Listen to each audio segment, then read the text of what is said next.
Hello viewers, welcome back to பொற்செல்வியின் தமிழ் சமையல். இப்போது ஸ்வீட் பொட்டேட்டோ அப்பம் எப்படி செய்கிறதுன்னு பார்க்கலாம். இது வந்து ஹெல்த்தியான ஒரு அப்பம்.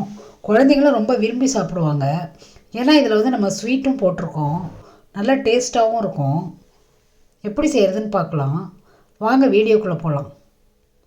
இதில் உள்ள பெனிஃபிட்ஸ் வந்து ரொம்ப அதிகம். நம்மளுடைய வந்து குடல் பகுதியை வந்து நல்லபடியாக பார்த்துக்குது. அடுத்தது வந்து கண் பார்வைக்கு இது ரொம்ப முக்கியமான ஒரு கிழங்கு. இது கண் பார்வை வந்து குறையாமையோ அதில் எது குறை வராமையோ நிறையா பார்த்துக்குது. நிச்சயமாக அது வந்து குழந்தைகளுக்கு ஏற்ற மாதிரி ஒரு உணவு. இது எப்படி செய்கிறதுன்னு பார்க்கலாம். ஒரு 200 கிராம் ஸ்வீட் பொட்டேட்டோவை எடுத்து ஸ்டீம் பண்ணி, அதாவது வேக வச்சுக்கலாம். இது ரொம்ப சீக்கிரமாகவே வந்துடும், ஒரு 5 நிமிஷத்துக்குள்ளே வெந்துடும்.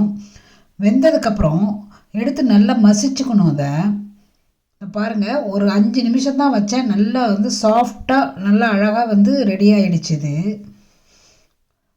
இது வந்து சாப்பிட்றதுக்கும் ரொம்ப ஸ்வீட்டாகவே இருக்கும். நீங்கள் சும்மா கூட சாப்பிட்லாம் அதை ஸ்டீம் பண்ணி.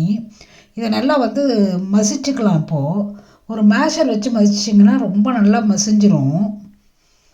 இது நல்லா மசிஞ்சால் தான் அப்போ செய்கிறதுக்கு ஈஸியாக இருக்கும். இப்போ இதில் வந்து கொஞ்சம் சால்ட் போட்டுக்கலாம். 1/2 கப்பு ரவை போட்டுக்கலாம். அது வந்து வறுத்தது இல்லை வறுக்காதது எது வேணால் போட்டுக்கலாம். ஒரு 1/2 கப்பு சுகர் போட்டுக்கலாம். சுகருக்கு பதிலாக நீங்கள் வெல்லம் கூட போட்டுக்கலாம். இது எல்லாத்தையும் போட்டு நல்லா கலந்து விட்டுக்கலாம். இது நல்லா கலந்ததுக்கப்புறம் நம்ம அப்பமாக தட்டுறதுக்கு பால் ஊற்றி இதை வந்து ஒரு தோசை மாவு பதத்துக்கு நம்ம கொண்டு வந்துடலாம். எந்த அளவு பால் தேவைப்படுதோ அந்த அளவு சேர்த்துக்குங்க. நான் வந்து இப்போ ஒரு 1/2 கப் போட்டிருக்கேன். நல்லா தோசை மாவு பதத்துக்கு கொண்டு வந்துட்டிங்கன்னா ஊற்றுறதுக்கு ரொம்ப ஈஸியாக இருக்கும். அது மாதிரி பதமும் கரெக்டாக வரும்.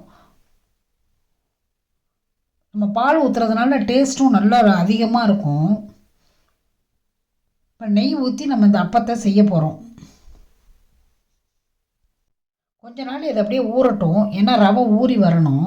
இப்போ ஒரு தோசைக்கல்ல ஒரு தவாவோ ஏதோ ஒன்று வந்து சூடு பண்ணிக்கிட்டு இதை ஒரு ஸ்பூனால் எடுத்து நம்ம சின்ன சின்ன அளவு, பெருசாலாம் ஊற்ற வேண்டாம், அப்போ அளவுக்கு சின்ன சின்னதாக ஊற்றினா போகிறோம்.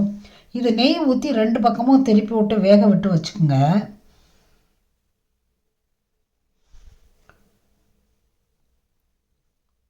நல்லா திருப்புறதுக்கும் நல்லா ஈஸியாக தான் வரும். பெரிய அளவில் ஊற்ற வேண்டாம், சின்ன அளவில் ஊற்றினோம்னா தான் நல்லா வந்து திருப்புறத்துக்கு வசதியாக இருக்கும். டேஸ்ட்டும் நல்லா எடுத்து சாப்பிட வசதியாக இருக்கும்.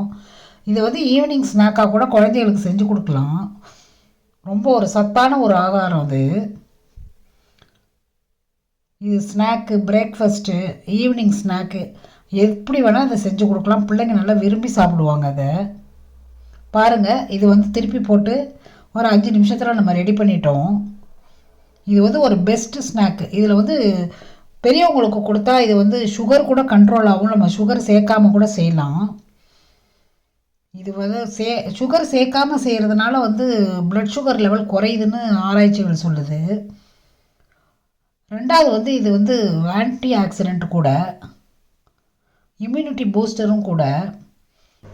இந்த வீடியோ உங்களுக்கு உபயோகமாக இருக்கும்னு நினைக்கிறேன். பிடிச்சிருந்தால் லைக் பண்ணுங்கள், கமெண்ட் பண்ணுங்கள், ஷேர் பண்ணுங்கள், மறக்காமல் சப்ஸ்கிரைப் பண்ணுங்கள். வணக்கம்.